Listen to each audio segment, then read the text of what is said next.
dele. Então vamos começar aí. Nós estamos trabalhando assim, dentro da visão de apresentando algumas eletrodinâmicas que a gente acha mais relevantes. Na verdade, a lista hoje, na faixa das 38, nós vamos apresentar todas, vamos apresentar aquelas que têm mais conexão com as coisas que estão acontecendo atualmente, né? Tipo, as eletrodinâmicas ligadas a novos materiais, né? E também física de partículas e astrofísica, sobretudo por causa dos estudos das relações de dispersão estendidas, né? E presença de fontes de objetos celestes, mais em campos magnéticos mais intensos e densidade mais alta. Vai falando disso aos poucos. Como base, assim, na aula passada, eu estou pressupondo que a eletrodinâmica de Maxwell é conhecida por todos, né? Todo mundo viu na graduação em diferentes momentos, né? Viu na física 3, na física 4, depois tem um curso de alguns lugares, em Griffiths, em outros lugares, viu? Panofsky Filho, outros livros de eletrodinâmica, Moisés, né? Berkeley, também tem um outro livro que o pessoal gosta muito ali do Panofsky, que é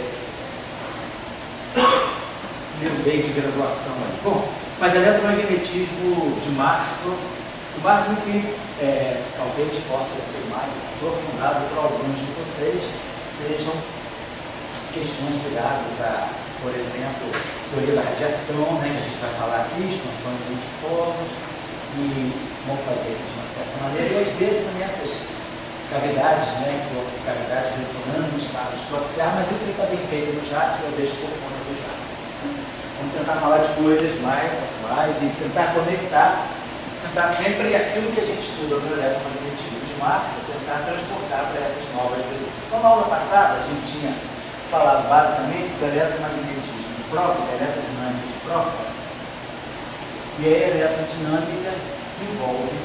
Essa eletrodinâmica de própria também, eu vejo que a comunidade da astrofísica usa muito a nomenclatura de de Broglie, a eletrodinâmica de Broglie própria.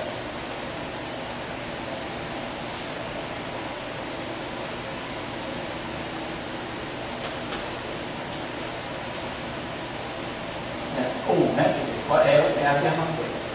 Na verdade, né, o que elas trabalham com a formulação de um fóton com massa numa. Hoje em dia nós temos vários experimentos. O próprio PDG, né, no Parque Leira Group, tem os limites mais atuais sobre a massa do fóton, estimadas por medidas astrofísicas, medidas de geofísica, medidas em física de partícula. Então a gente sabe que a massa do fóton não é rigorosamente zero, mas é muito pequena. Pequeníssimos efeitos da massa do fóton se tenta obter através de efeitos muito finos, né? Da astrofísica, da geofísica, em campos magnéticos também de Júpiter, alguns limites sobre a massa do fóton. A formulação de própria, como a gente colocou na aula passada, é uma formulação, não vou repetir aqui, com termo explícito de massas, com a violação da simetria de Gauge. A gente trabalhou bastante na aula passada a discussão da simetria de Gauge, né? Escolha de Gauge, né? Então, ela é caracterizada pela violação da simetria de Gauge. E a simetria de Gauge é tão importante na formulação da física mais fundamental. Todas as teorias fundamentais para as interações fundamentais, a teoria eletrofraca, a teoria QCD, as interações fortes e a teoria de gravitação, tudo se baseia em simetria de Gauge. Então, a eletrodinâmica de própria é uma eletrodinâmica que, na época que foi proposta, ela afrontava, de uma certa maneira, a simetria de Gauge, mas depois, né, com a descoberta do mecanismo de Higgs, então a eletrodinâmica de própria, ela sai como um caso particular aqui da eletrodinâmica de Maxwell-Higgs. Então, vamos trabalhar um pouco agora a eletrodinâmica de Maxwell-Higgs.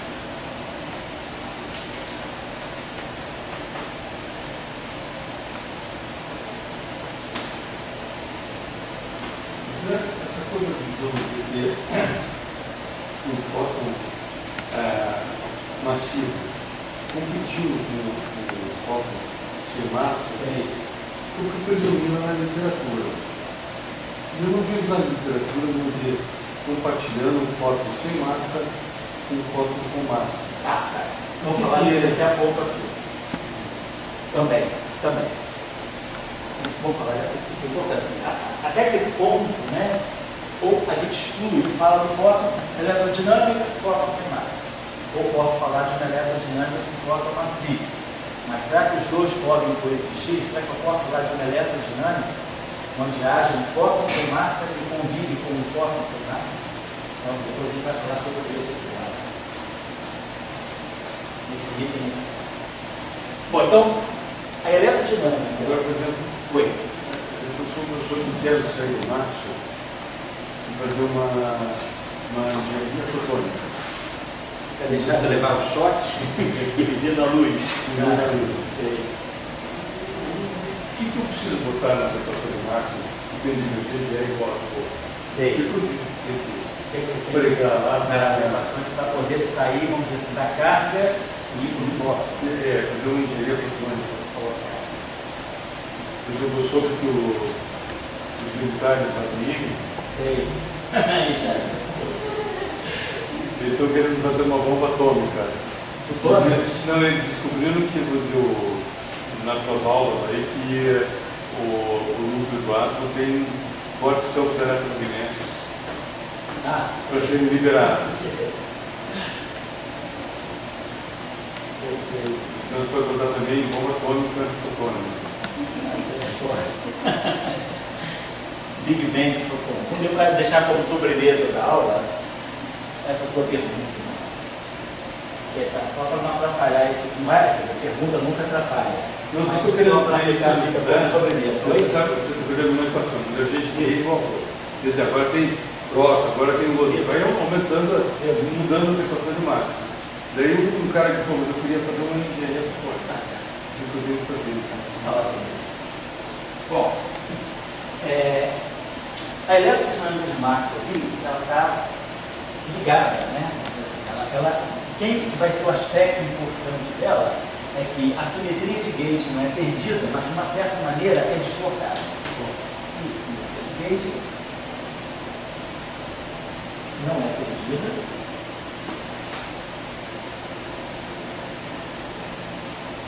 mas, vamos dizer assim, reavaliada.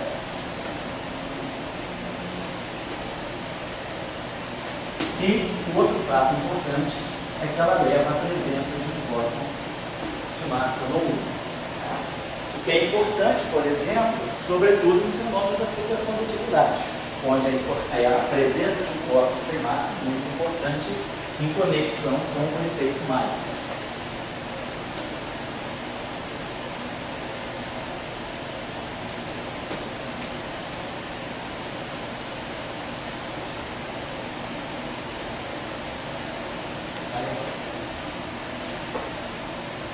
Coisa interessante também é que a eletrodinâmica de massa ela pode ser vista também, não vai ser vista aqui nesse momento, né, mais à frente, como uma eletrodinâmica ligada à origem do eletromagnetismo, porque nós sempre temos um pouco a mania, né, de reportar o eletromagnetismo e estudar o eletromagnetismo como uma física disjunta.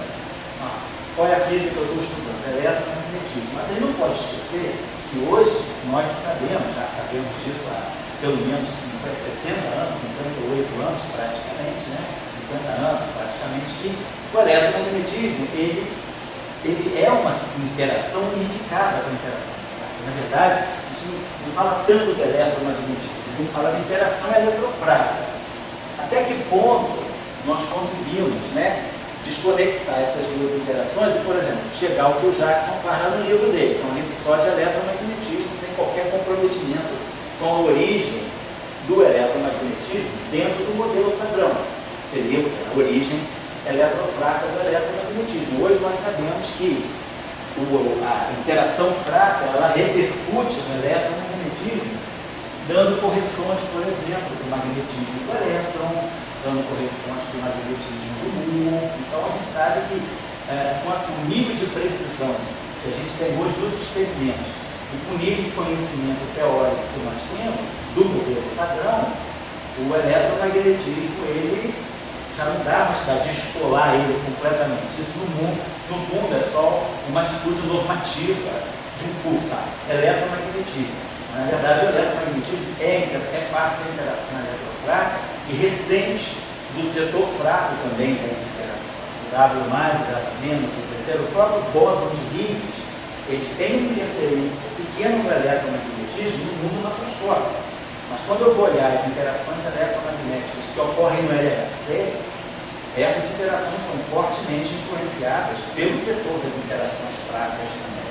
Então, o eletromagnetismo consegue ser eletromagnetismo puro numa região razoavelmente ampla da natureza, né? Uma região vastamente macroscópica, é uma região tipo dimensão nuclear, dimensão atômica. Quando chega no núcleo, o eletromagnetismo dos prótons no interior do núcleo já ressente fortemente a interação fraca. Já não dá mais para descolar muito uma coisa da outra. Tá?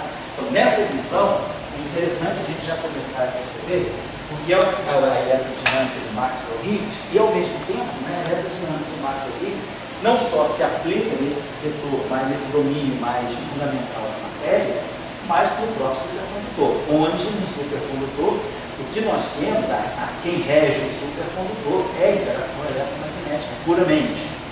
E essa interação eletromagnética, aí, ela também sofre algumas modificações, porque agora o transporte, né, no supercondutor não é feito mais por um elétron, é feito por um par de elétrons, né, que forma o chamado par condensado, é feito por uma estrutura bosônica, não mais por uma estrutura quaterniônica. Então, quem porta a eletricidade, o eletromagnetismo, né, no supercondutor, é um objeto com carga duas vezes a carga do elétron. É um par de elétrons que pode estar em estado de spin 0, onda S, ou em estado de spin 1, que é a onda P. E isso faz com que, então, a gente precise olhar, rever um pouco o que é a eletrodinâmica de um objeto com spin 0, que é diferente da eletrodinâmica de um objeto com spin meio. Nós por aqui, né, quando a gente faz o eletromagnetismo tradicional, a nossa corrente elétrica é uma corrente de elétrons. E as equações de Maxwell ficam bem limpinhas por conta disso. Provavelmente na próxima aula, a gente já vai ver como ficam as equações de Maxwell quando o portador de carga tem agora spin 0. No caso, por exemplo, de um par de Cooper. É um objeto escalar, um par de elétrons, carga 2e, massa aproximadamente 2 vezes a massa do elétron, mas que tem spin 0. E aí, o quanto isso influencia a interação eletromagnética. Então, por enquanto, vamos ficar no Maxwell Higgs, que no supercondutor, né? Quer dizer, aqui nos supercondutores, a gente depois vai ter que estudar esse efeito, aqui o efeito, né, de portadores bosônicos.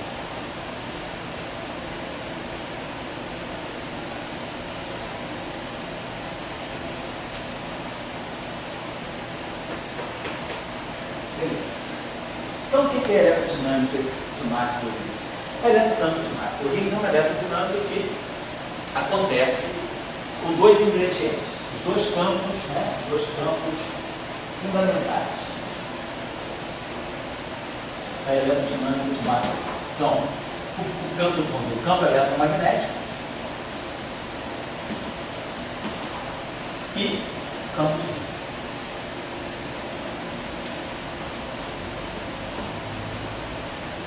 Então, o campo eletromagnético é aquilo que a gente representa, né, na população covariante.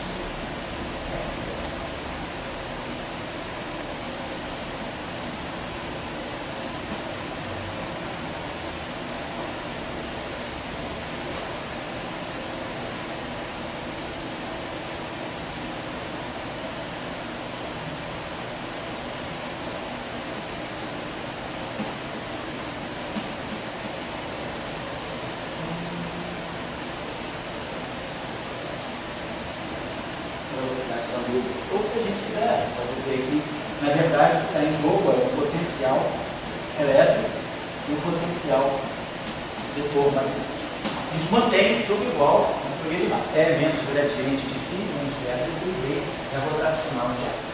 E nós temos esse campo aqui, o campo de Higgs, que é um campo escalar complexo.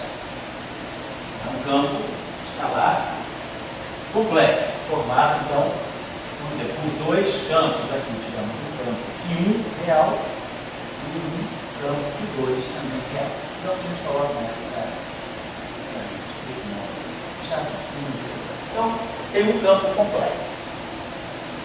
Nós não vamos falar ainda agora do mecanismo de Higgs. Eu não vou ensinar hoje, não vou trabalhar hoje o mecanismo de quebra espontânea da simetria e o mecanismo de Higgs. Mas eu estou só dando que esse eletromagnetismo é um eletromagnetismo onde nós temos dois campos em conjunto. Vamos dizer assim, como ator principal, nós temos o campo de fóton, como papel coadjuvante, nós temos o campo de Higgs, que é importante também para poder fazer a geração de massa.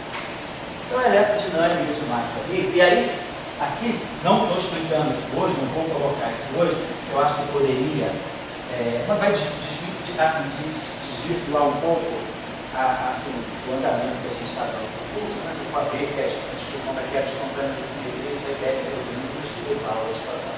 Mas o que a gente está dizendo aqui é o seguinte, que esse campo escalar de Higgs, ele é um campo escalar. Então, é um campo que ele flutua. O campo, né, é sempre, a gente imagina sempre o campo como podendo ter uma configuração estável e o campo, o que o campo faz? Quer dizer, quando a gente estuda uma onda, né, o que é uma onda?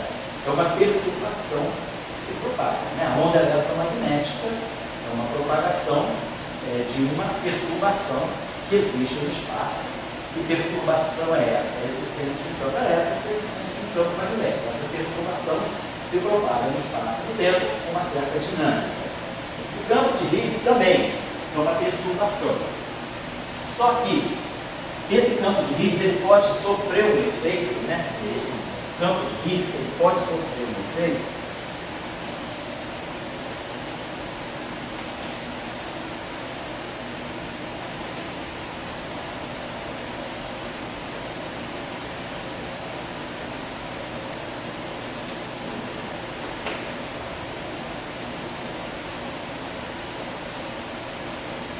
condensação no vácuo.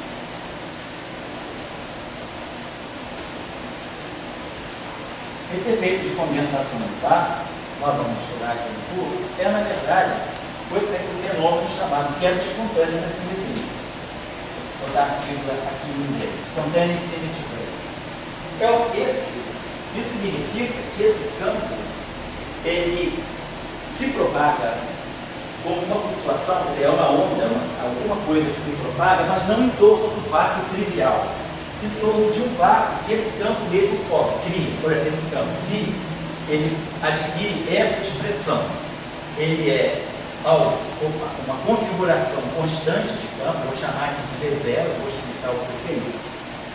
Essa configuração de campo, e depois, aquilo que se propaga como uma onda associada ao campo de Higgs é uma pequena perturbação complexa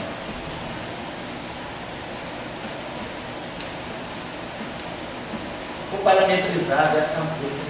Essa raiz de 2 é completamente irrelevante, é uma convenção. Posso não colocar e é tudo igual, só muda certos fatores. Né? Então, o meu campo de Higgs, na verdade, é isso. Existe esse campo, ele se condensa, ele tem aqui, é como se fosse, existisse um nível, né? Esse campo, ele é um campo constante, e depois, se você dá energia ao sistema, esse campo começa a flutuar, ele começa a ter perturbações em torno de uma sua configuração constante. Que configuração constante é essa? É a chamada configuração que minimiza o chamado potencial de Higgs. Um campo escalar, ele pode ter uma energia potencial de interação, que é o chamado potencial de Higgs, que é um campo de algo que tem essa expressão, dessa forma mais ou menos. Um parâmetro aqui, L2, aqui o módulo do campo de Higgs ao quadrado, e aqui um parâmetro que a gente pode chamar de lambda sobre 4, o módulo do campo de Higgs à quarta potência. É exatamente, né, um potencial harmônico com um termo anacrônico. Então é um campo esse campo, além dele ter a energia cinética dele se propagar, o que é energia cinética de um campo? Né? O campo pode ter derivada temporal, então eu tenho aqui a parte de energia cinética do campo, é a derivada temporal do campo, como é que varia no tempo, mas o campo também depende da posição. Então o campo ele tem um gradiente, ele não é constante no espaço. Um campo escalar ele pode ter um gradiente, né? Ele varia no espaço. E esse gradiente dá uma energia de gradiente, uma energia advinda, né, do campo não ser constante no espaço. Poderia ser alguma coisa assim. Então eu teria uma contribuição natural para a energia cinética de um campo. Mas esse campo pode também ter uma energia potencial, uma energia como uma partícula de um oscilador harmônico. Eu tenho o termo cinético, que tem um termo, né, da nossa lagrangiana, partícula, o sujeito a um potencial harmônico. Nós temos o termo cinético aqui, e temos aqui o termo potencial. Então eu tenho um termo de, eu posso colocar até se quiser aqui também o termo anarmônico, né? Por exemplo, né? X4. Então eu teria algo que é um potencial de interação, e aqui é a parte cinética, né? Mesma coisa para o campo escalar. Então esse potencial aqui, o que a gente espera que é o oscilador harmônico? O oscilador harmônico ele sempre oscila em torno da posição de equilíbrio estável, na posição de mínima energia, né? Então, se eu tenho meu oscilador harmônico normal, kx2, se o meu potencial do oscilador harmônico é o potencial realmente harmônico, kx2, o mínimo dessa energia acontece para x igual a zero. Porém, se eu tenho um termo anarmônico, por exemplo, né, se eu acrescento aqui um termo que destrói o caráter harmônico, ele agora vai poder oscilar, talvez em torno de uma outra posição de equilíbrio. Ele vai ter duas posições de equilíbrio. Eu posso minimizar isso aqui, vai me dar um kx aqui, e aqui vai me dar um lambda x3. Isso aqui é o mínimo desse potencial. Então, o mínimo desse potencial pode acontecer para x igual a zero, ou para x igual a menos raiz quadrada de k sobre lambda. Eu posso ter x igual a zero como mínimo dessa equação, como zero dessa equação, eu posso ter x igual a mais ou menos raiz quadrada de menos k sobre lambda. Professor? Oi. Qual é a origem do campo de Higgs? É a partícula de Higgs, que é a fonte do campo Não, de Higgs? o campo é mais fundamental do que a partícula. O campo, não necessariamente o campo precisa ser uma partícula. O campo, ele é alguma distribuição de energia que existe no espaço. Se você tem uma certa energia distribuída pelo espaço, você pode descrever essa distribuição de energia, uma onda que propaga um momento também, você descreve isso como campo. A questão é, quando é que esse campo se configura sob a forma de uma partícula? Então imagina, por exemplo... É o contrário. É o contrário. Do campo vem a partícula. Imagina que se esse campo, você, por exemplo, dá energia ao teu sistema, esse campo começa a vibrar, a oscilar, você joga energia no mar, né, sopra um vento, você de repente pode formar um tsunami, você pode formar uma configuração daquela matéria que se propaga sem dispersão, vai caminhando com uma velocidade, você identifica uma configuração com características próprias, né? Uma forma bem definida, com uma velocidade bem definida, e aquilo se propaga, é o tsunami que se propaga desde a região do terremoto até a costa, por exemplo. Isso seria a partícula de Higgs. O campo de Higgs existe. Você pode dar energia ao teu sistema e excitar nesse campo a presença de uma partícula que se propaga, que é a partícula de Higgs. A partícula vem do campo. É o mais fundamental, é o conceito de campo. Em geral, nós adotamos sempre esse ponto de vista. Toda partícula vem de um campo, mas nem todo campo gera partícula. Você tem exemplos de campos que podem não se configurar sob a forma de uma partícula. Ele é sempre um campo. Mas você também tem exemplo de campo. A maioria das vezes nós temos exemplo que o campo se configura sob a forma de uma partícula. Mas a partícula, a gente sempre atribui, se nós encontramos uma partícula, nós sempre atribuímos a existência dessa partícula a um campo. É como se essa partícula fosse um módulo de configuração desse campo que adquire uma certa identidade. Ou seja, o que significa a identidade? A massa, o spin, a carga, certo? Adquire atributos rugosidade, e tem uma certa estabilidade, isso é uma partícula. Na matéria condensada, por exemplo, nós temos vários exemplos de configurações do que se chama quase partículas, né? Na matéria condensada são chamadas excitações coletivas e temos as chamadas quase partículas. Por exemplo, você tem uma rede de spins, aí você dá energia ao teu sistema, esses spins começam a vibrar. De repente esses spins se organizam, eles formam uma onda, você observa no material, uma onda de spin que se propaga. Esses spins começam a ficar bem organizados e tem aquela onda de spin que se propaga. Isso aí quer dizer, não é uma partícula, mas é uma onda coletiva chamada de magma. Quer dizer, o todo, né, o macroscópio, aquele sistema todo, ele começa a apresentar ondulações que tem uma característica bem definida, se propaga com uma certa velocidade, com uma certa frequência, e aquilo ali você identifica como na matéria condensada, que a gente chama de uma quase partícula. Tem também as chamadas excitações coletivas. Por exemplo, um exemplo é um objeto chamado plasma. Não é o plasma, é o pólar. Seria um elétron que se reveste de uma nuvem de fônons. Então, esse conjunto elétron com um conjunto de fônons, ele adquire uma característica própria. A gente chama isso aí, essa excitação é chamada de pólar. Então, na matéria condensada, você encontra essas excitações, o sistema se organiza de uma tal maneira que ele cria uma configuração que tem identidade própria.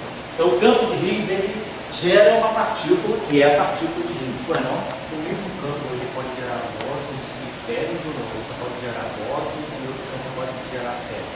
No mundo relativístico, se você se detém, vamos dizer assim, se a tua visão máxima de espaço-tempo é a visão da relatividade especial, você tem que ter um campo para bóson e um campo para férmio. Mas se você vai mais fundo na natureza e percebe que por trás da relatividade existe uma simetria mais ampla, a relatividade é parte de um processo, existe uma simetria mais fundamental do que a própria relatividade especial.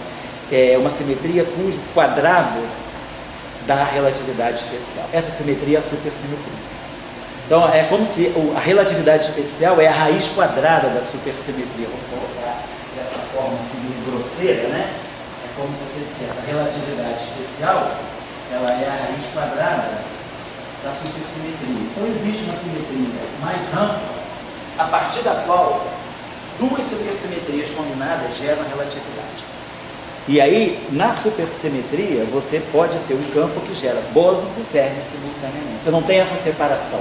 E eu posso fazer uma aplicação linear? Não, aí você tem bósons e tem férmions. Esses bósons e férmions podem interagir. Agora, eles podem também se juntar. Você pode formar um estado ligado de uma partícula de spin zero, que é um escalar, com uma partícula de spin meio, que é um férmio. Isso aí dá um estado fermiônico composto de spin meio, mas a partir de duas partículas mais fundamentais, certo? Bem, só para responder. Bom, então, nesse caso aqui, por exemplo, o nosso oscilador vai, por exemplo, se nesse potencial lambda e kappa são dois parâmetros, vamos separar esses valores aqui. Então, nós temos que os pontos críticos desse potencial são x igual a zero e x igual a x1 igual a zero e um x2 igual a mais ou menos raiz quadrada. Então, x2 em módulo igual a raiz quadrada de menos kappa sobre lambda. Aqui, claro, esse número aqui tem que ser positivo. Kappa pode ser negativo, lambda pode ser positivo e vice-versa. Então, esse potencial, deixa eu apagar isso aqui, só para dar a motivação desse V0. Da onde que esse V0 sai do campo de Higgs? Então, eu estou fazendo um paralelo com o problema do oscilador anarmônico. É exatamente a mesma coisa. O efeito de Higgs é um oscilador anarmônico, é exatamente isso. Então, por exemplo, se esse kappa for positivo e esse lambda for positivo, obviamente que o plot dessa função potencial é uma parábola mais aberta. Tudo positivo, mínimo dela é x igual a zero. Então, se kappa for positivo e lambda for positivo, vou colocar kappa positivo e lambda positivo. Nós estamos nessa situação. Suponhamos que o kappa ainda seja positivo, mas o lambda agora seja negativo. Se o kappa é positivo e o lambda é negativo, para grandes x, quem vai dominar vai ser esse termo aqui. Então, esse termo aqui é bastante negativo. Para pequeno x, x que tende a zero, quem domina é esse termo é maior do que esse. Então a função fica mais positiva do que negativa. Na origem ela vale zero, então a gente poderia imaginar que essa função aqui tem esses pontos tudo. Então, no mais ou menos infinito, essa função aqui é zero. Então essa função aqui é negativa. Então ela vem do negativo, ela passa por aqui, vem assim, e depois está aqui. Esse é o gráfico dessa função quando o k for positivo e o lambda for negativo. Então a gente está vendo, aqui é o mínimo, e esses dois pontos aqui, na verdade, seriam os pontos de máximos locais.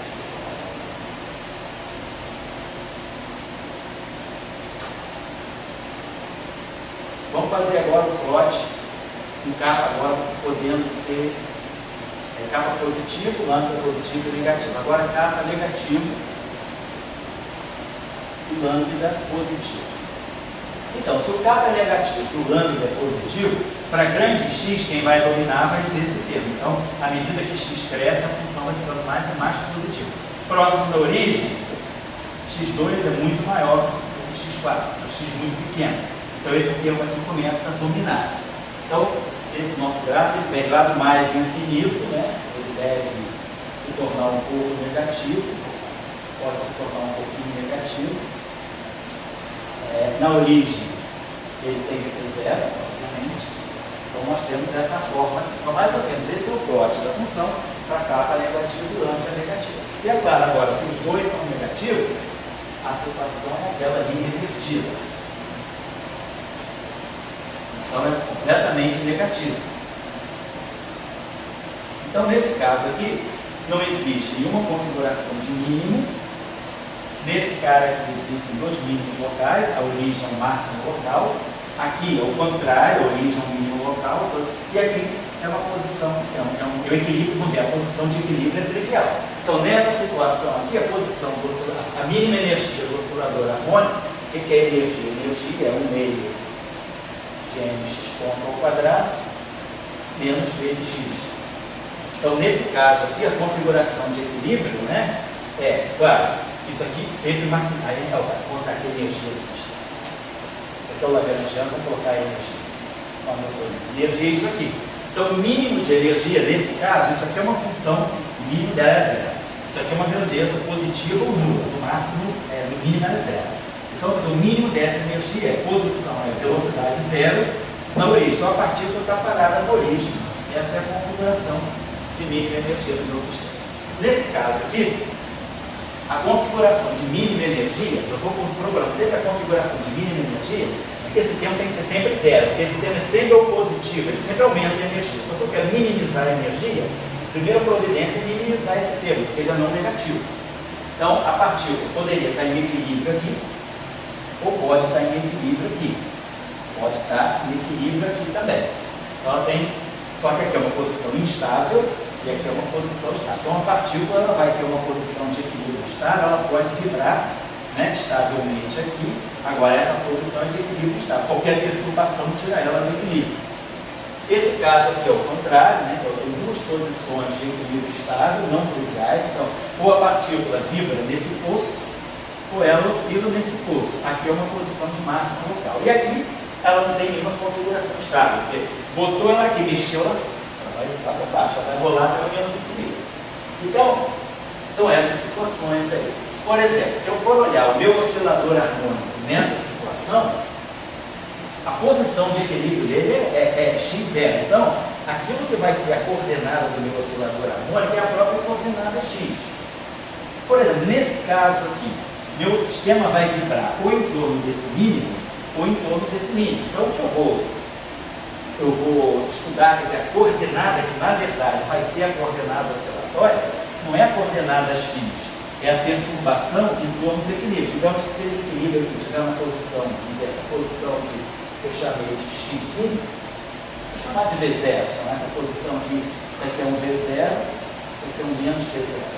Então, na verdade, o que vai oscilar aqui é essa coordenada que vai ser a oscilação da posição de equilíbrio. O meu oscilador harmônico, que vai ser seno de ômega t, ou seno de ômega t, na verdade, vai ser essa coordenada aqui. Essa coordenada x, ela incorpora a posição de equilíbrios. A coordenada x é isso tudo. Então, a coordenada x menos a coordenada v0 é que dá aquilo que é a oscilação. No caso do campo de Higgs, quem está oscilando? Isso eu vou mostrar já já. Então, isso aqui é a configuração de equilíbrio e isso aqui é a perturbação oscilatória. Na versão de um campo, isso aqui seria o campo que está vibrando. Isso aqui é a coordenada vibratória. Então a gente tem a posição de equilíbrio. Deixa eu apagar aqui um instantinho só. Mas a gente pode dizer, mas poxa, tem sentido um potencial harmônico, uma constante de restauração ser negativa, uma mola, uma constante negativa? Mas aí você vai reinterpretar o teu problema. Você vai dizer, não, nessa situação aqui, a minha coordenada física não é a coordenada x. A minha coordenada física é a coordenada y. Eu vou ter que estudar a oscilação nessa variável, não nessa. Essa variável vai oscilar às custas dessa, em torno dessa posição de equilíbrio. Então eu retomo lá, por exemplo, por exemplo, se eu pegar a minha energia, meio de x ponto ao quadrado, mais v de x. Vou botar aqui mais um meio de kx2, lembrando que nessa situação o k é negativo e o lambda é positivo. Depois nós vamos indicar por que essa situação é a mais interessante. Por que não essa? Por que não essa? Essas duas são as mais interessantes. Por que não essa? Por que não essa? Já vamos falar para frente.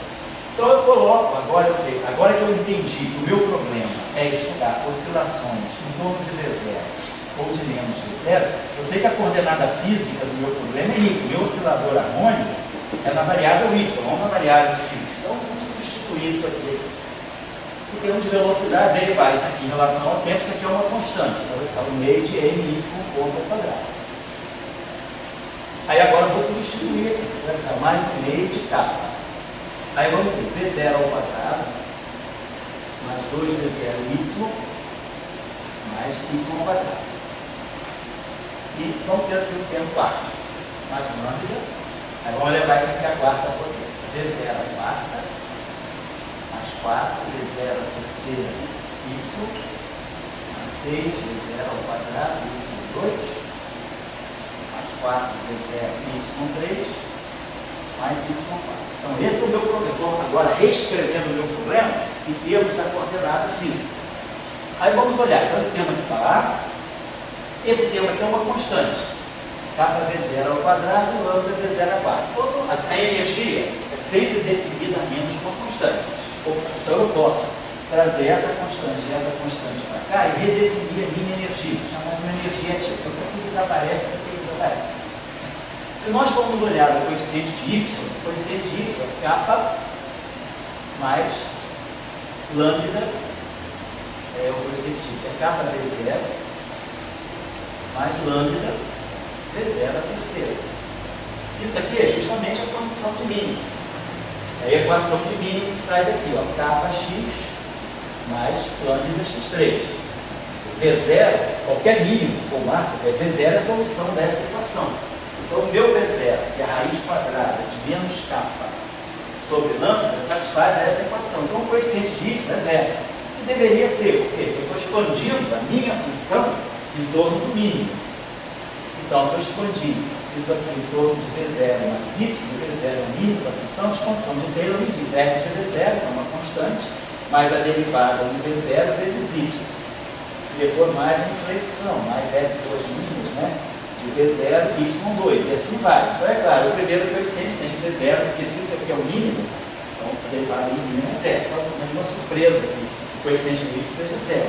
Mas agora, o que sobra para nós de interessante aí, vou colocar aqui, é isso aqui. Então, a energia do meu sistema, a energia é sempre definida a menos de uma escala constante, então, digo, a energia do meu sistema vai ser isso que gera aqui. O meio de y ponto ao quadrado é a energia cinética, é a vibração da coordenada y. Vamos ter aqui o termo. Agora, vocês observarem, o termo y2, ele vai ser 1 meio de k mais 6 quartos, 3 meios de lambda V0 ao quadrado. Isso tudo é o coeficiente do y2, que é o termo harmônico.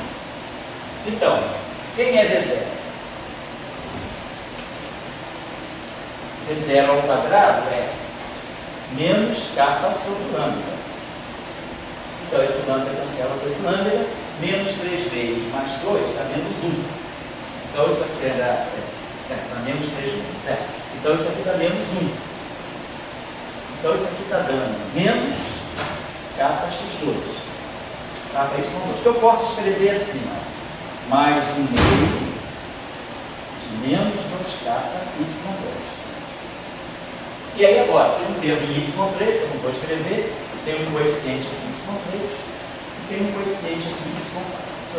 Por que eu me detive nesse termo? Porque agora nós estamos vendo que nessa variável aqui, esse oscilador é um oscilador harmônico genuíno. Ó, menos 2K é um número positivo. Então, eu tenho uma constante positiva. Mas se isso aqui é positivo, então o meu sistema tem uma frequência bem definida de vibração. A definida é raiz quadrada de menos 2K sobre N. Então, meu sistema é estável. Ele tem uma vibração estável, com frequência normal, definida positiva, né? A frequência seria a raiz quadrada de kappa sobre n. Se kappa é negativo, a frequência seria imaginária. E aí o objeto oscila, ele decai. Mas se o kappa é negativo e aqui está aparecendo menos kappa, então a frequência é bem definida. Então, muito bem, meu sistema está oscilando aqui em torno dessa posição. Então, essa configuração é interessante porque, se eu quiser quantizar mecânica quântica, o que a gente sabe da mecânica quântica? Na mecânica quântica, é fundamental que a gente sempre tem um estado fundamental, um ground state. Tem que quantizar um sistema em torno de uma posição de equilíbrio. O sistema tem que ter um mínimo de energia para ele poder ser quantizado, senão a tendência é buscar o mínimo de energia, o sistema não se estabiliza. Então, esse sistema aqui dá mínimo de energia, ok? Esse sistema aqui não dá mínimo, o mínimo de energia dele está aqui, mas esse ponto de energia aqui é uma energia que, na verdade, né, o mínimo de energia, perdão, é local. O mínimo de energia é negativo. Então, esse meu sistema ele vai procurar a configuração de mínimo de energia. Então, ele nunca vai estabilizar, porque o mínimo da energia dele é menos infinito. Então, esse sistema aqui tem um problema na quantização. Esse aqui é a mesma coisa, porque a energia dele é tão infinita, menos infinita quanto eu quero. Então, essas são duas situações que eu posso quantizar. Só que aqui, nós vamos quantizar o campo, né, vai ser, quer dizer, a partícula, ela vai oscilar em torno dessa posição. E aqui é a mesma coisa, eu vou poder oscilar em torno dessa posição ou em torno dessa posição. Mas eu vou ter dois tipos de oscilações não triviais. O que é, aí, bom, nosso colega foi embora. Mas aí está, qual é a questão que está ligada ao campo de Higgs? O campo de Higgs está exatamente nessa situação. Quando nós propomos um potencial para o campo de Higgs, o potencial tem exatamente essa forma. É um oscilador harmônico no termo de anarmonicidade. E o potencial de Higgs ele também trabalha dentro dessas duas circunstâncias, kappa negativo e lambda, kappa positivo e lambda positivo, ou kappa negativo e lambda positivo.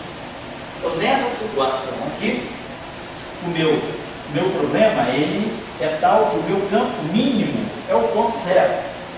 Então, eu não tenho, meu campo de Higgs, ele já é a própria flutuação, ele não oscila em torno de uma configuração não trivial. Ao passo que nessa situação aqui, eu tenho exatamente a situação do oscilador harmônico que oscila em torno dessas posições de equilíbrio. Então, o que é, na verdade, a minha coordenada física é esse objeto. E aí a pergunta é, qual é o papel desse valor aqui? Então, quando a gente fala do mecanismo de Higgs, da quebra espontânea da simetria, essa situação aqui não tem quebra de simetria e essa situação aqui tem quebra de simetria. Aonde está a quebra da simetria? Esse potencial aqui é completamente simétrico em torno de X, com a reflexão X que vai em menos X. Ele tem uma simetria. Qual é a simetria? Se eu pegar no potencial e fizer X que vai em menos X, nada muda. Então, se eu fizer uma transformação X igual a menos X, o potencial não muda, essa é a simetria do meu problema. E o mínimo que é essa posição aqui, também não muda. Se eu fizer x igual a zero, linha, é igual a menos zero, zero é igual a menos zero. Então, se eu fizer essa transformação em cima do potencial, o potencial não muda. Se eu fizer a mesma transformação no mínimo, zero vai em zero. Então, essa simetria aqui, ela é uma simetria que respeita tanto a forma do potencial, quanto o valor do mínimo. Nessa situação aqui, a simetria x' igual a menos x persiste. Se eu trocar x por menos x, meu potencial não muda, porque ele é completamente par. Porém, o mínimo, se eu trocar x por menos x, esse mínimo vai nesse. E esse eu troco os mínimos. Então, uma transformação, que é a transformação do potencial, não é simetria, que é a simetria do mínimo do potencial, não é a simetria do mínimo. D0, por essa transformação, vai em menos D0. Eu mudo a posição do mínimo. Isso é o que a gente chama de quebra espontânea da simetria. O sistema, a função de energia do sistema, tem uma simetria que o mínimo da energia não compartilha. O mínimo de energia, ele destrói a simetria que a função de energia tem. É isso que nós chamamos de quebra espontânea da simetria. E aplica-se ao oscilador harmônico, e é exatamente aplica-se na teoria de campos, no mecanismo de Higgs, é isso. É você ter um campo cuja configuração de mínimo não respeita todas as simetrias do problema. Então é isso que é a quebra espontânea da simetria. Por que isso é interessante? Por exemplo, se a quebra espontânea da simetria, o que nós temos? Nessa situação aqui, o potencial é simplesmente isso. Nessa situação aqui, quando nós fizemos a expansão, considerando, não, então, nessa situação de quebra de simetria, a coordenada física do problema é o y. Então, na minha função de energia, como vocês viram, apareceu, além do termo harmônico, que já tinha, né? Mas que agora adquiriu uma forma nova, ele é um termo. Aqui, se eu olhar para cá, o K é negativo, eu não posso interpretar isso, porque a frequência do sistema seria a raiz quadrada de K sobre N. Se o K é negativo, eu teria uma frequência puramente imaginária. E uma frequência puramente imaginária deixa de ser uma frequência. Se ela é puramente imaginária, o ômega é um I ômega T. Então, na verdade, essa frequência puramente imaginária é um exponencial bem crescente. Então, oscila. O problema tem dumping, né? Não tem oscilação. Aqui não. Nessa situação, na verdade, o problema físico não é com a coordenada x, quando K é negativo, é com a coordenada y. E com a coordenada y, é como se a constante da mola fosse positiva, porque menos 2K é positivo. Só que, com a quebra espontânea da simetria, nós vimos aqui, aparece um termo em y3, que não aparecia. E aparece, claro, o mesmo termo em y4. Y4 continua aqui, um quarto, tirando y4. Então, o que a quebra espontânea da simetria fez? Ela gerou um novo tipo de termo. No oscilador, ela gerou um novo tipo de interação. Então, a quebra espontânea da simetria, ela é bem-vinda, porque ela pode revelar para nós, né, novas interações na natureza. A gente não veria se o nosso problema fosse confinado a essa situação aqui. Então, o meu sistema, quando eu passo do K positivo para o K negativo, ele começa a apresentar mais interações do que nesse caso. Então, isso é só para dar um panorama. É isso que é a quebra espontânea da simetria. O campo de Higgs, ele entra exatamente nesse cenário. O campo de Higgs tem uma função potencial que tem essa constante N2 nesse lado. Isso aqui, na verdade, não é uma constante, ela tem dimensão de massa ao quadrado, mas é uma constante, é um parâmetro, né?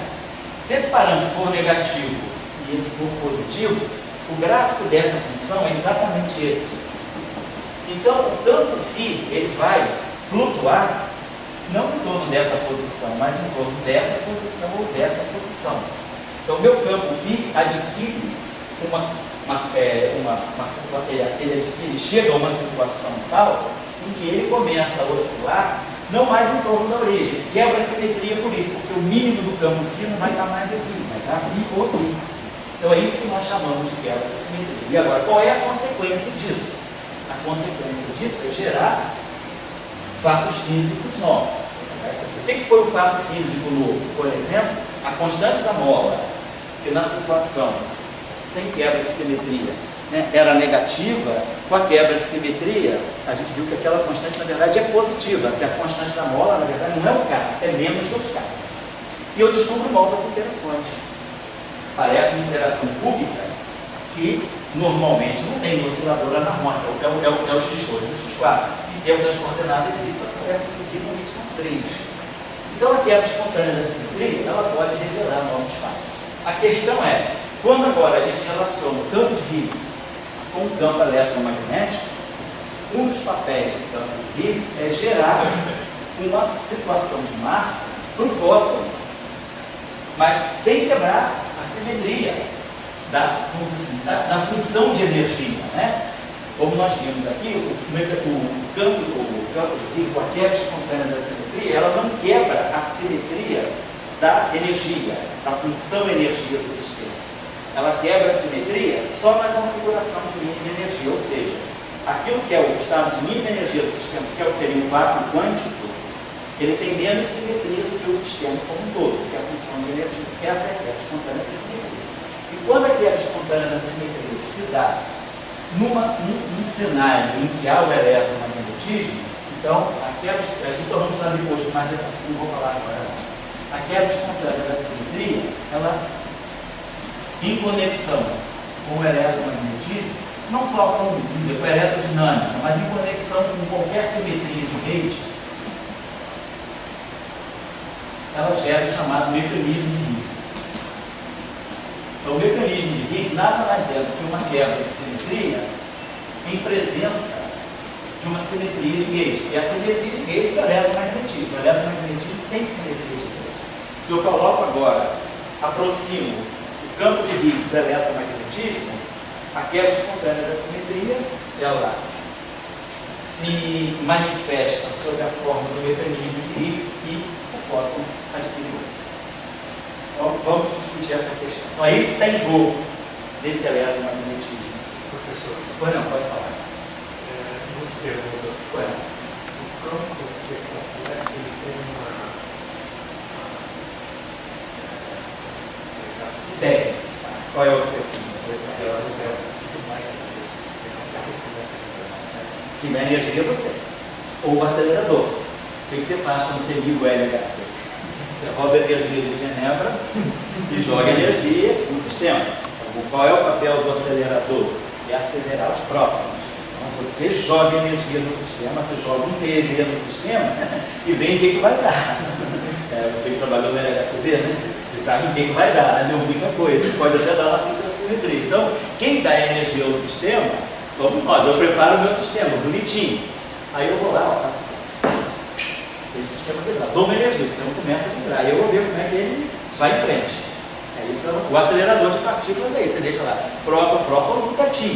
Aí você liga lá as diferenças de potencial, começa a acelerar os prótons entram nos anéis, e aí você roubou a energia da Europa toda e deu para os seus feixes de próton. E aí você deu energia. Aí o sistema produziu o bóson de Higgs, o sistema também produzindo uma série de coisas aí, produziu vácuos, né? Então, quem dá energia ao sistema é algum agente externo, Deus, uma cidade. A energia é você, né? Você faz o teu, você quer estudar o teu sistema, o que você faz? Você dá energia e vê como é que o cara faz. Se você não der energia, fica parado olhando para o cara. Certo? Oi? É o verbo que se fez homem, né? Deu energia. Já vou lá, deixa eu acabar de responder. Então, tá claro, é só isso. É tão simples quanto isso. Agora, o campo C complexo, o que significa isso? O campo complexo significa que ele tem duas coordenadas reais dentro dele.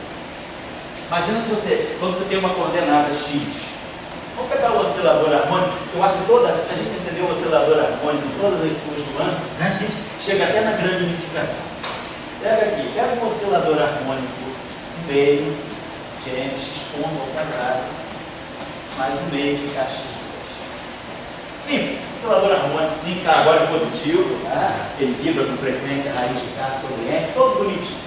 Aí você fala, não, a coordenada real porque a coordenada é o deslocamento, né? Em torno de uma posição de equilíbrio, em torno do x igual a zero, a partícula está vibrando lá. Aí você fala, vamos formar essa coordenada complexa? Você vai dizer que o teu x é um x grande mais um y. Vamos tornar essa coordenada complexa. Vamos escrever a mesma coisa. Só que eu agora não vou escrever mais um meio de mx ponto ao quadrado. Por quê? Porque essa grandeza é complexa. Lagrangiana é uma energia, uma coisa real.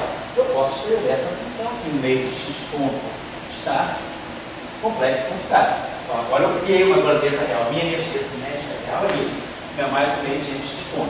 Eu vou criar a energia potencial real também, no meio de k, x está x. Então agora eu estou fazendo um oscilador harmônico complexo, mas com a função lagrangiana real, porque é energia real. Tá claro? Aí quando você substitui isso aqui vai dar para você o seguinte: 1 meio de n x2 mais x ponto ao quadrado mais y ponto ao quadrado, mais 1 meio de k x2 mais y ponto. O que você ganhou com o oscilador harmônico complexo? 2 osciladores harmônicos simples desacoplados. Você tem um problema em x, meio de n x ponto ao quadrado mais 1 meio de k x2. Desacoplado, você tem um outro oscilador. Então você tem 2 osciladores desacoplados. Você dobrou o teu sistema. Então você ganhou o quê? Ganhou mais um grau de uniformidade. Você tinha uma coordenada x, né? O momento canônico é L de x ponto igual a n de x ponto. E tem um momento canônico associado a y, que é n de y ponto. Então, cada coordenada com seu momento, cada coordenada com seu momento. Então, eu tenho x, px, y, py. Cada grau de liberdade corresponde a 2 coordenadas reais, a coordenada e o momento. Um grau de liberdade aqui, outro grau de liberdade aqui. Então, você dobrou o número de grau de liberdade do sistema. Então, você deu mais física do teu sistema. Então, você complexificou a coordenada, você mexeu no física. Você tem 2 osciladores. Você tem um oscilador harmônico bidimensional isotrópico. Tem uma constante da mola nas 2 direções. Então, quando você pega o campo e complexifica, você está dando algum grau de liberdade a mais. Na teoria de campo, como esse curso vai ser fundamental no curso, para a gente produzir a discussão da matéria, né? A matéria carregada de conexão com a eletromagnetismo. Quando você introduz um campo complexo, você introduz um grau de liberdade a mais, que é a carga elétrica. Então, sempre que você complexifica um campo, por exemplo, um campo descreve uma partícula, tem uma certa massa e tem um certo spin.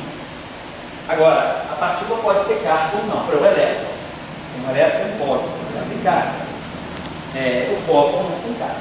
Então, em geral, na teoria de campos, o que a gente faz é, quando a carga elétrica é não trivial, nós associamos a um campo complexo. E quando a carga elétrica é trivial, nós associamos a um campo real. Por quê? Porque a complexificação do campo, ela introduz um grau de liberdade a mais. E aí você pode, vou aproveitar esse grau de liberdade novo, não vai ser como no caso do oscilador, eu não vou ter um oscilador harmônico bidimensional, mas eu vou ter a partícula com a carga elétrica. Então a carga elétrica passa a ser um novo grau de liberdade do campo complexo de carga.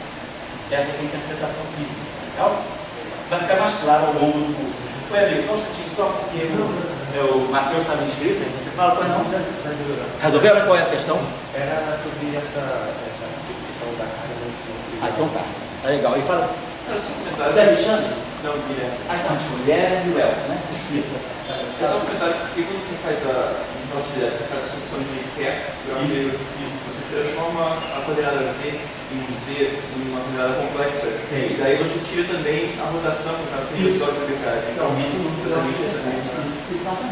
Certo? Então, quando você complexifica alguma coisa física, numa relatividade geral, você está dando mais grau de liberdade, porque o sistema tem que introduzir uma parte complexa.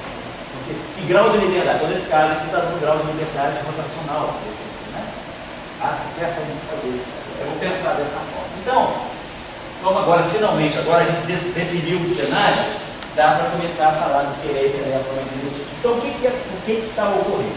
Tem um campo escalar. Então, o campo escalar, quer dizer, nesse eletromagnetismo de Maxwell-Higgs, o campo de Higgs, ele é sujeito a um potencial desse tipo, vamos chamar o campo de Higgs um campo complexo. Então, vamos colocar aqui um parâmetro, tem esse quadrado aqui, não significa que ele seja o quadrado de nada. É alguma coisa que esse n aqui é massa, tem dimensão de massa ao quadrado. A dimensão desse parâmetro, eu poderia chamar esse parâmetro de um parâmetro psi. tem dimensão de massa ao quadrado. E aqui a gente coloca o campo complexo. Como a energia tem que ser real, eu coloco aqui o conjugado complexo dele. E aqui um lambda sobre 4 módulo de φ à quarta potência. Φ está φ ao quadrado. É esse termo aqui ao quadrado. Esse φ aqui, muitas vezes na literatura vocês vão encontrar ele representado por um parâmetro M2, que é alguma coisa que tem dimensão canônica de massa ao quadrado. Não significa que ele tem que ser necessariamente um número positivo. No mecanismo de Higgs, a situação é exatamente o potencial anarmônico. O φ é negativo e o lambda é positivo. Pô, esse φ é o M2, né? Não é isso, o M2, esse parâmetro que tem dimensão quadrada de massa negativa. E aí, a configuração de equilíbrio desse campo de Higgs, a configuração de mínima energia, vamos chamar de V0 aí, vai ser, quando eu minimizar isso aqui, eu vou ter φ sobre 2 módulo de φ ao quadrado. Mais lambda sobre 4 módulo de φ ao quadrado.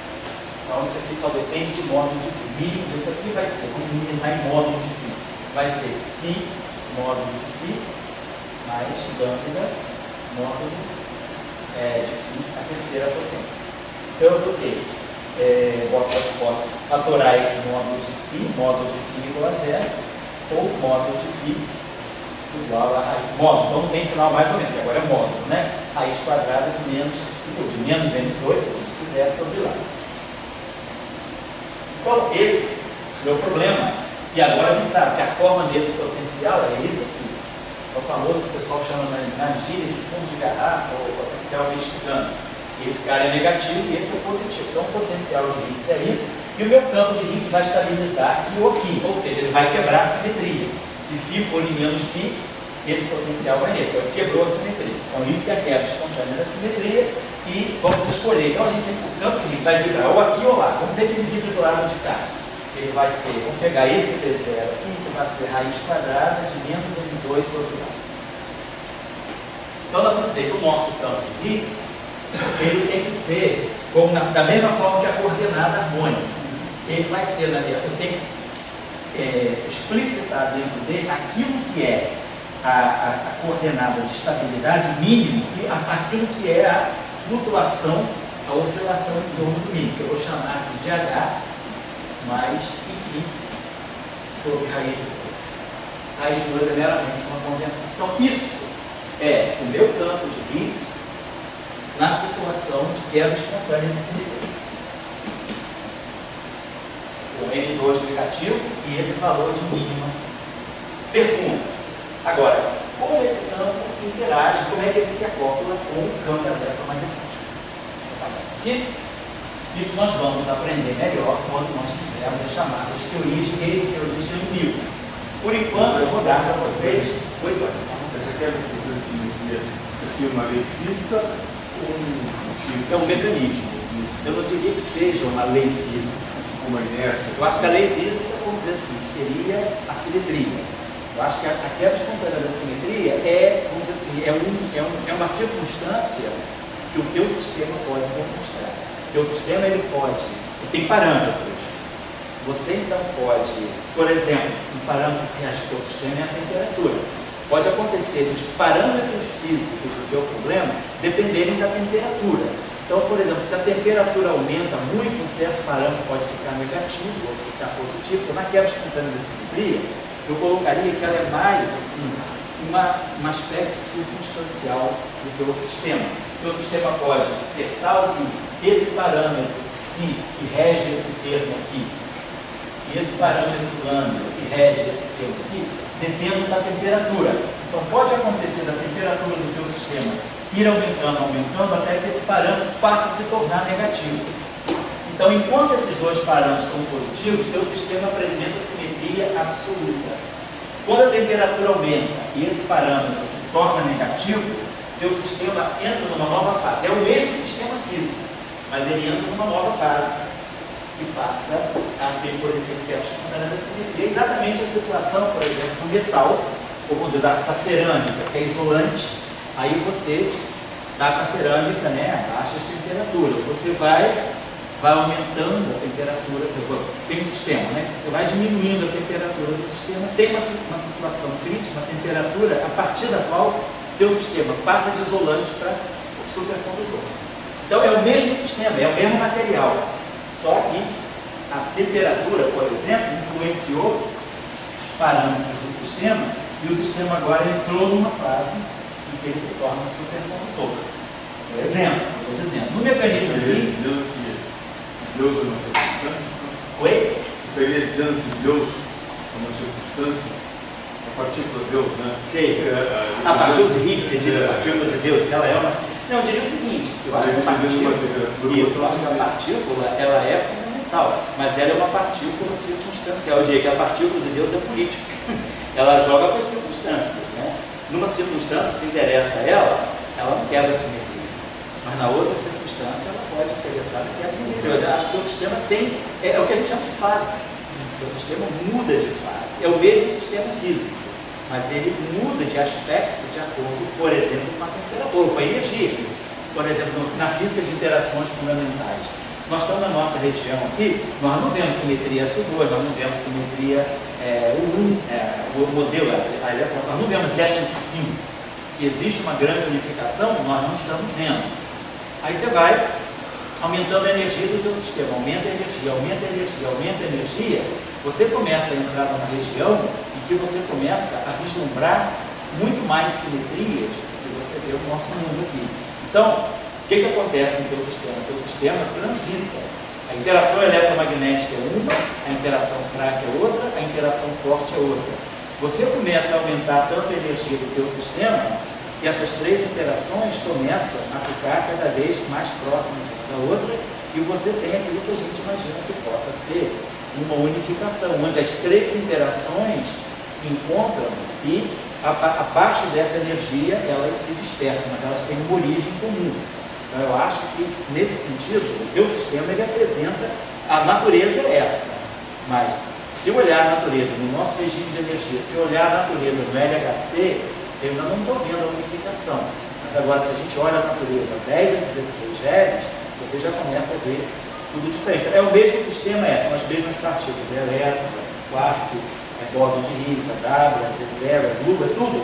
Mas aí já entra no regime, o seu sistema passa por uma circunstância em que você vê muito mais simetria. Então eu diria que a quebra espontânea da simetria, ele não é tão fundamental. Vamos dizer assim, não é uma lei da inércia, por exemplo, ou não é uma lei da relatividade especial, tipo o princípio da constância da velocidade da luz. Ele é mais um mecanismo do que um problema, assim, uma questão física fundamental. É um mecanismo que as simetrias podem te revelar. A gente pergunta para você, tem uma questão de geometria analítica, de grupo? Não, de cálculo, né? De análise matemática, sei. Análise, né? Você vai minimizar uma função. Isso. Como o Sérgio fala, o plano já uma partícula fundamental, certo? A partícula de Deus, então a gente tem essa dúvida, então, se isso, a quebra de conteúdo é um negócio fundamental no geral da Terra. Então a gente não sabe se é o certo plano ou é uma coisa de sei, se é um efeito especial ou se realmente é um problema fundamental da natureza. A natureza realmente, quando ela começa a funcionar, a partir da quebra da simetria. Isso que o encanto que o Luciano fala. Certo. É isso? Ele é experimental. Não, mas todo mundo tem que entender isso. O Luciano fala que você vai dar massa para você, tem que guardar um pouco, está muito importante. Ela não tem mecanismo de Higgs, né? Contra Higgs. Então, você tem que tomar período de Higgs. Tudo bem. Mas, como você está nos apresentando aqui, se você estivesse dando aula para gente de cálculo. Isso é um problema de... Você pode aprender isso no ensino médio. Você sabe oscilador harmônico? O mecanismo de Higgs é o oscilador harmônico. Olha, um ciclo maior, vai fazer isso aquilo. E daí a gente fica... Você vê, é tão simples assim. É o professor, ele pinta aqui. Vamos ver, qual é a reflexão que a gente pode fazer em cima disso, né? A reflexão que a gente faz em cima disso, qual é o conceito fundamental que está em jogo, antes de Higgs, antes de quebra espontânea, o conceito que está em jogo é uma visão de mundo que foi trazida pela física, sobretudo da década de 20, por Einstein também, mas sobretudo por Dirac, Wigner, que foi a visão de simetria. Você vai olhar o mundo com a ótica da simetria. Você vai começar a perceber as interações, perceber por causa da mecânica quântica. Na verdade, tudo vem por causa da mecânica quântica. A existência de estados degenerados na mecânica quântica é evidência de que um sistema tem simetria, né? Quando você tem as degenerescências pelo oscilador harmônico bidimensional, tridimensional, quando a gente tem as degenerescências do átomo de hidrogênio, né? 2N2, né? Estado N igual a 1, 2 estados. Estado N igual a 2, 4 estados. Né? 2, 8, 18, 32. Esses números são o resultado de uma simetria SO4, que o átomo de hidrogênio tem.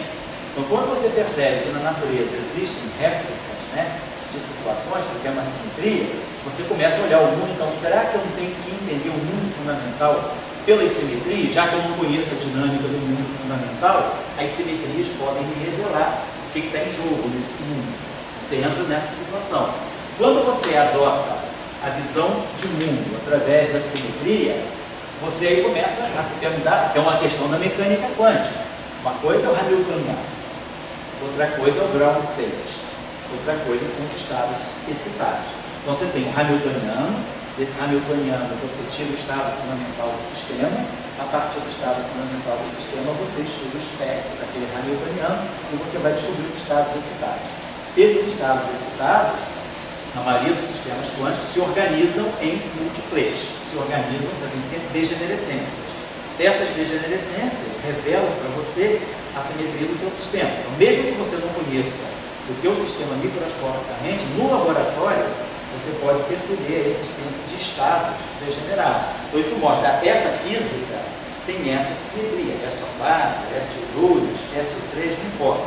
Então, quando você vai olhar o mundo sob a ótica da simetria, você aí tem que discutir o que é simetria. É a simetria do Hamiltoniano? É a simetria do estado fundamental? É a simetria dos estados excitados? E aí você começa a perceber que o teu sistema pode apresentar variantes. Então, você pode ter um sistema em que você tem a simetria do Hamiltoniano é exatamente a simetria do estado fundamental. Isso te dá uma visão de mundo. Ou você pode ter um sistema em que a simetria do Hamiltoniano seja mais ampla do que a simetria do estado fundamental. E aí é outra visão de mundo. Mas assim, o que é universal nisso tudo é a simetria. É a tua visão, a tua abordagem de mundo pela simetria. Que te dá essa distinção. Se você não abordasse o mundo pela simetria, talvez você nunca fosse chegar a essa questão. Então, nessa tua opção, o que você está querendo fazer um método com eles? Eu estou trabalhando com uma simetria que é a mesma que dá a conservação da carga elétrica. Isso. Então, com uma simetria, está me dando a conservação. Então, beleza, então vou aproveitar a tua deixa que está ótimo. Então, o que você está dizendo? Na aula passada, nós colocamos o fóton massivo. Vimos lá que saiu uma relação de dispersão para fóton massivo, blá blá blá, mas a gente falou, poxa, a gente perdeu a simetria a simetria de Gauge das equações de Maxwell. A gente colocou, né? A gente olha, as equações, quando a gente pegou as equações de Maxwell na aula passada, introduziu o eletromagnetismo de Proctor, a gente introduziu esse termo de Gauss, equação de Gauss, mais esse termo aqui que trazia um potencial estático, potencial elétrico. Isso aqui então me dava a equação de Gauss. E depois eu tinha a equação de Ampère-Maxwell, racional de E mais 5, tá? Igual a 1 sobre C2.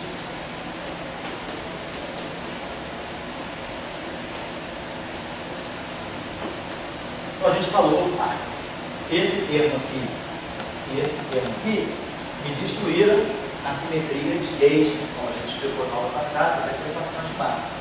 Mas eu dei massa para o fóton. O fóton tem massa. Mostrou na aula passada que saía essa equação aqui, da Lambertiana, né? mas esse parâmetro aqui, parecia menos 2 aqui, φ, não é, o B, faz igual a zero. Então a gente fala, esse parâmetro aqui, a gente já deduziu, esse parâmetro está ligado ao comprimento de onda de ponta, daquilo que sempre foca. O foco adquire uma massa gama está ligada desse modo. Isso aqui é se sair como sendo H cortado sobre ele C, massa do fóton, relacionada a massa do fóton a esse parâmetro. Mas aí o que aconteceu? Eu perdi a simetria. E aí a gente está falando, se nós somos adeptos, né, da visão de mundo pela simetria, a pergunta é, eu conseguiria reconciliar a simetria de Gauge que as equações de Maxwell devem ter com a existência de um fóton massivo? Eu quero uma supercondutividade. O que acontece? Vamos dizer assim, indiscutível que o fóton ganha massa. Causa do efeito mais do campo magnético expelido, e isso gera necessariamente um fóton massivo. A gente já deu uma facilidade. Alguém perguntou, a massa na faixa de alguns milielétrons-volts. É um fóton massivo com massa na faixa de alguns milielétrons-volts. Beleza. Agora a pergunta é, será que eu consigo manter a situação de fóton massivo e ao mesmo tempo ter a simetria? Eu não quero perder as equações de Maxwell? Então a resposta é sim, dentro dessa formulação. Então o campo de Higgs, ele pode ser o agente que vai trazer a massa para o fóton nessa situação e ao mesmo tempo você vai olhar as equações de Maxwell. Eu vou colocar as equações de Maxwell para você ver. O ponto é a simetria. Ponto é a simetria. Por que esse ponto é a simetria? Pela conservação da carga elétrica. Nesse caso, sim, a simetria está associada à conservação da carga elétrica. Aí, por exemplo, nessa visão de mundo de simetria, né, vamos pegar a visão diraquiana de mundo. O mundo é visto pela sua beleza, né, como dizia o Dirac, né? A beleza é o método de investigação da natureza. Então, a beleza é a simetria, a nossa visão de mundo é olhar a natureza pela simetria. E as simetrias estão associadas a leis de conservação. A gente começa a fazer as ramificações. A simetria não só controla os estados degenerados, etc., mas a simetria pode estar por trás de leis de conservação fundamentais da natureza. Conservação da massa, conservação da energia, conservação do momento angular, conservação da carga elétrica, conservação do número quântico de Zuspin. Então vocês já viram nos cursos de graduação de vocês a conservação do momento, a conservação da energia, a conservação do momento angular, como por exemplo simetria translacional, simetria rotacional, simetria por translações no tempo. Então a gente conserva a energia, conserva o momento angular. Agora, no mundo mais fundamental, essas simetrias da natureza mais fundamental, eu posso associar novas leis de conservação, por exemplo, a conservação da carga. Então, as equações de Maxwell, né, quando a gente escreve as equações de Maxwell, tem a equação de continuidade para a corrente elétrica com a densidade de carga, aquilo é uma lei de conservação induzida pela simetria, que é essa simetria. Então, é isso. Está com 1, e a lei de conservação é a carga elétrica. Da carga elétrica. Então, isso é um